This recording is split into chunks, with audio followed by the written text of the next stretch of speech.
Hello friends, मैं हूँ astrologer चेतना शर्मा। आज हम जानेंगे कि जातक की कुंडली में विदेश जाने के योग जो है वो किस प्रकार बनते हैं। ये हमारे पास एक काल पुरुष की कुंडली है। ठीक है, मान लीजिए ये मेरे पास एक कुंडली है जिसमें यहाँ पे ये फर्स्ट हाउस है, ये सेकंड है, ये थर्ड है, ये फोर्थ है, इसी प्रकार ये 12 जो हाउसेज हैं। मान लीजिए अगर आपकी कुंडली में जो शुक्र है वो यहाँ पे 12 हाउस में उच्च के होके बैठे हैं या स्वयं राशि के होके बैठे हैं, चाहे वो किसी भी राशि में हो, चाहे वो जो शुक्र होते हैं वो स्वयं राशि में होते हैं, 2 नंबर की राशि में वो स्वयं राशि में होते हैं, यानी कि वृषभ राशि में वो स्वयं राशि के होते हैं, और वो मीन राशि में शुक्र जो होते हैं वो उच्च की राशि में है। अगर यहाँ पे आपके 12वें भाव में 12 अंक लिखा हुआ है और उसमें शुक्र विराजमान है, या यहाँ पे 2 अंक लिखा हुआ है और यहाँ पे शुक्र विराजमान है, तो आपके विदेश जाने के जो योग हैं वो फाइनल हैं। ठीक है जी, दोबारा से सुन लीजिए। अगर आपके 12वें भाव में शुक्र जो हैं या 9वें भाव में जो शुक्र जो हैं वो उच्च के होके बैठे हुए हैं या स्वयं राशि के बैठे हुए हैं, तो आपके जो है विदेश जाने के जो योग हैं वो जब शुक्र की अंतर्दशा या महादशा आएगी तब आपके विदेश जाने के योग जो है वो बनेंगे। दूसरा है, अगर 12वें भाव का स्वामी जो है, यानी कि इस भाव का स्वामी केंद्र में कहीं पे भी बैठा हो या फिर वो त्रिकोण में केंद्र में, यानी कि अगर 12वें भाव का स्वामी मान लीजिए यहाँ पे 3 है, तो 3 का जो मिथुन राशि बनेगी, जो मिथुन राशि के स्वामी होंगे वो बुध होंगे। जो बुध जो है वो यहाँ पे यहाँ पे यहाँ पे यहाँ पे, यानी कि वो केंद्र पे बैठे हों, या फिर वो केंद्र त्रिकोण यानी कि यहाँ पे 5th में और 9th में, यहाँ पे और यहाँ पे अगर बैठे हों, तब भी जो है जातक की कुंडली में विदेश यानी के योग जो है वो बनते हैं।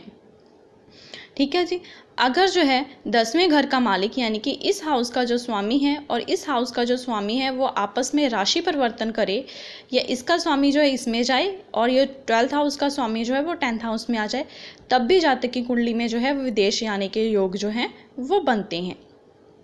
अगर व्यक्ति की जन्म कुंडली में 8वें भाव में सूर्य है, दोबारा से सुन लीजिए, अगर किसी भी जातक की जन्म कुंडली में 8वें भाव में यहाँ पे सूर्य विराजमान है तो वो जल यात्रा करेगा, यानी कि जल यात्रा के द्वारा वो विदेश में जाएगा। अगर किसी जातक की कुंडली में तीसरे और चौथे, दोबारा से सुन लीजिए, किसी जातक की कुंडली में तीसरे और चौथे घर के स्वामी का राशि परिवर्तन हो रहा हो, तब भी जो आदमी जो है वो विदेश जाएगा पैसा कमाने के लिए, अपने पराक्रम से पैसा कमाने के लिए विदेश जाएगा, लेकिन वो पैसा कमा के वापस आ जाएगा, वहाँ पे सेटलमेंट नहीं होगी उसकी। ठीक है जी। अगर आपकी जन्म कुंडली में जो राहु है वो 8वें भाव में हो या 10वें भाव में हो, ठीक है, अगर आपकी जन्म कुंडली में राहु जो है यहाँ पे हो और या फिर 10वें भाव का जो स्वामी है या अष्टमेश जो है वो 10वें भाव में हो, या 10वें भाव का स्वामी जो है अष्टमेश में हो, तब भी आपकी कुंडली में जो है विदेश जाने के योग जो है बनेंगे।